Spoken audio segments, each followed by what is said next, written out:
as a teacher, you've probably had them, I've heard them called lollipop events, where it's this like TEDx talk where this guy This is like, nightshade thing.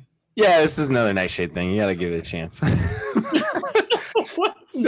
I got to preface this. Like, once a podcast, Austin will just bring something up, just interject it and act like, yeah, everyone knows what I'm talking about. Everybody knows what I'm talking about. Lollipop events. So and basically, me and the guests will be looking at each other like, what the hell is he talking about? Yeah, and that's the name of the game. So that's what we're gonna go with. And so lollipop events, basically, shorten it down a couple sentences. It's like this micro event that didn't mean anything to the person that was creating the event, but to the person that was receiving the event, it drastically changed their life and made them a completely different person that they would have been. So, like, for example, this lollipop, this guy gave this kid a lollipop when he was thinking about going to this particular college. The kid went to college. That was like his first quote unquote friend, and then fell in love with college, felt like he connected with himself. So, high level story, I want to know what your lollipop event was in life, like that micro event that you don't think might have meant anything to anybody, but it meant a lot to you, and how it changed your life in a way that you didn't think would be expected. Wow, meeting you? Oh, whatever. You leaving me and the when I had a broken ankle. Yeah, good luck. Best of luck to you. I want to put on record, she did not say us. She just said him. I'm chopped liver in this conversation. Shawn, you're the obvious one, so that's why I had to say him, right? Because otherwise it just clearly hurt his feelings. Yeah. For sure. Trying to come out and visit soon. Oh my God, lollipop event. Because you wrote about micro events. That's what I was saying. Yeah. That's where I'm trying to go with this. I love that. I think, I think one of them for me was working with a student in San Jose during my time teaching. He had gotten into trouble, the kind of kid who gets into trouble every single day. And we were sitting down together and just chatting, and he wasn't really wanting to talk, and finally just got him to crack a smile, something that I was saying. I was like trying to just even like get him to laugh a little bit, and he like couldn't hold it in. And then he started cracking up, and I had like tears in my eyes. Aww.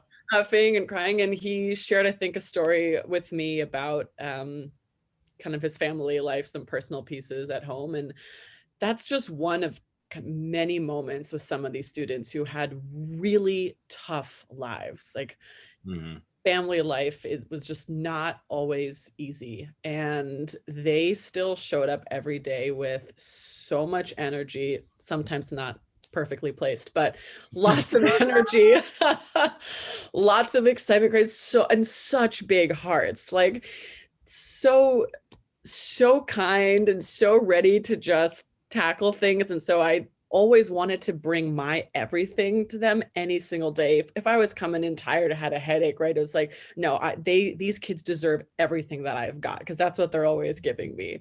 Always trying to think about, how do I make these lesson plans more engaging and more interesting? Can I take out this stuff that I would be bored with myself? Like, why am I making them sit through this?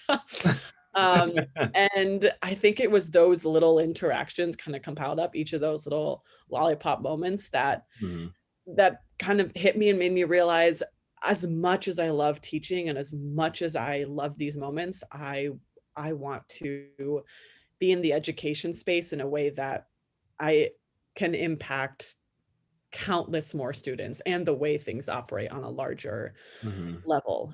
That's where I'm passionate. But I want to continue having some of those classroom moments. Like, I'd love someday to just get back into a classroom or spend a summer somewhere working with students, because it is the most inspiring thing. I think watching a student in Nicaragua that I work with, like, share his chips with another kid, and they both barely have anything to eat, and like they're still sharing. Like, it's all like they're all in it together. Love.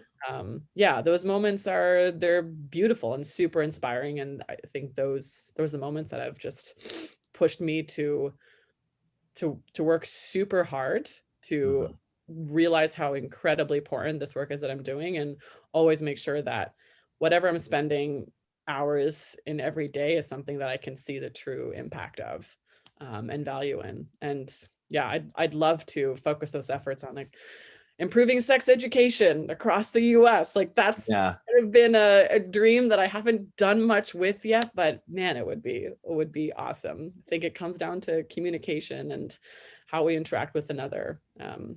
Not an easy thing, but it's always possible to find those little moments of connection and tie that into a larger story.